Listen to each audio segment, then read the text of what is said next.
Welcome back, everybody. Jim Williams here, coming to you from the beautiful paradise of Central Florida. Gorgeous Saturday morning, 73 degrees, nice, gentle breeze blowing here at the lakefront. I'm glad you joined me today. Regarding my journey with diabetes, I want to talk about that with you this morning for a few minutes. I was first diagnosed to be a diabetic in 2008. Today is October of 2017. So when I was first diagnosed as a diabetic, I pretty much did nothing. You might ask, well, how does a doctor determine that you are a diabetic? Now, please understand, I am not a doctor. I don't pretend to be a doctor. I only share with you my experience, my faith, my understanding of what I've studied and read, and even that has some limitations to it as well. You may be on a different journey. You may be going a different direction than I am. But I'm just here today to share with you my perspective of what's happening in my life. When you do a blood test to find out about the blood sugar levels in your system, in your blood system, there is a magic number. Now, back in the early 2000s, the magic number was 6.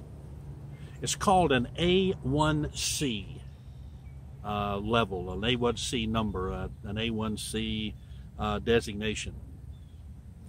It's a number that says this is the level of sugar in your blood. And back in that day, 6.0 was the benchmark. It was the threshold. If you were over 6.0, then you were considered a diabetic. Since then, the medical community has changed that number and lowered it. Now the threshold is 5.7. So anything over 5.7 on your A1C of your blood work, you are theoretically pronounced then to be a diabetic. So I was pronounced to be a diabetic back in 2008 when my blood sugar level, A1C level, was over 6.0. It has been in the heyday of my obesity into a double-digit number. And when I was diagnosed and pronounced to be a diabetic, I did nothing. I did not want to take any medication because that's all they recommended. My doctor recommended medication. I didn't want to do that. And so I basically did nothing. I kept eating exactly like I'd been eating. I kept my same lifestyle as it was. Ultimately, I developed a sore on my foot that wound up a year later. I had to have emergency foot surgery in 2011. After that foot surgery, I began to contemplate that I needed to do some things to change my diabetic situation, because you see, if you know anything about diabetes, diabetes affects many other ailments and brings about many other disabilities into your body, such as high blood pressure, heart problems, kidney problems, and so forth and so on. You can go do some research and see all of the different effects that the imbalance of diabetes has in your life. Just like I did back in 2008, after my foot surgery in 2011, essentially now, I made no significant life-changing changes. I just kept on the way I was. Then, approximately a year ago, on the foot that I had the surgery on, there developed another issue, a wound, an open sore. And in attempting to get that healed, I have had no success. So after a lot of soul searching and consideration, I decided to make a change, a real lifestyle change. Now, I have not made a total lifestyle change. I don't want you to think that. But I have made an eating lifestyle change. I learned about how to eat living food all the way back I think it was around 2004 or 2005. Of course, it was nice information, but I never did anything about it. So in March of this year, March of 2017, I decided, after quite a long binge of wrong eating, to make a change. I decided to attempt to alter my life by living by a new rule of eating. And my new rule of eating is basically to eat living food that feeds my living cells in my body, to allow my God-created body to heal itself. Now, please understand, I'm 68 years old. I've got a lot to heal in my body, so this is going to take a while. But I've started the journey. To me, that's the main thing. I've started the journey. So what I decided to do in March of 2017, I decided I was going to go back to only eating plant-based foods. I decided only to eat them raw as best I could in most cases. That means eating vegetables and fruits and nuts and seeds. Only eat them raw, and to juice them as often as I could. So there now is my fundamental eating lifestyle. Only plant-based food,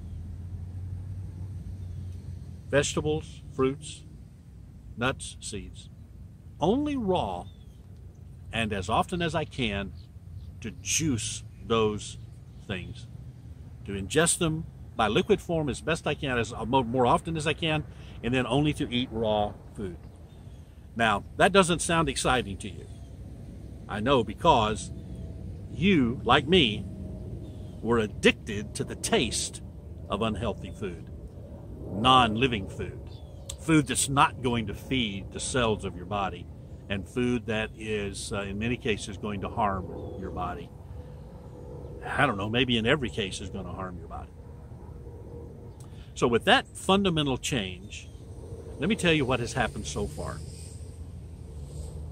In March, when I did my blood work at my physical with my doctor, my A1C level was 8.6. 8.6, a far cry from 5.7. In July, when I did my next blood work for my next physical with my doctor, by making that change, I had lowered my A1C from 8.6 to 6.8. My doctor was shocked. I was pleased. I knew now I was doing something right. Now, I would love to be sitting here and telling you that I have maintained that without any error, without any deviation for these months following July. Unfortunately, I have misfired on more than one occasion, but now I am back on track. There's something else I do besides the periodic blood work to check my A1C level. I also prick my finger every morning. Now, some diabetics prick their fingers like several times a day. I don't do that. I have no interest in doing that. What I do, however, is first thing in the morning when I get up, either before or after I shower and shave, I will prick my finger and I'll take my glucose. I still can't talk. My glucose reading. Every morning, I get up, shave and shower, and I check my glucose reading by pricking my finger. If I can keep my glucose reading from that finger prick under 100, I think I'm doing pretty good. Right now, I'm somewhere between 110 and 120. Back a week ago, before I got back on my eating regimen, I was up in the 130s and 140s. When I first started with the finger prick back in March, back when I first started this new regimen, it was 160. It was in the 160s. So this morning, it was 111. This morning, my blood reading was 111. So if I can keep it between 110 and 120, I know my next level progressing down, my next advancement will be under 100, and then I'll know I'll be where I want to be. So that's kind of where I am and what's going on with those things. So just to recap, A1C level brought it down from 8.6 to 6.8 in 4 months, just eating raw food, vegetables, fruits, nuts, seeds, juicing 2, 3, 4 times a day, and drinking the juice as well as eating it raw. Then the finger prick. March it was in the 160s. This morning it was a 111. So I'm on the right track. I think I'm doing something right. I'm putting my body in a position so that my body, my God-created body, can in fact heal itself.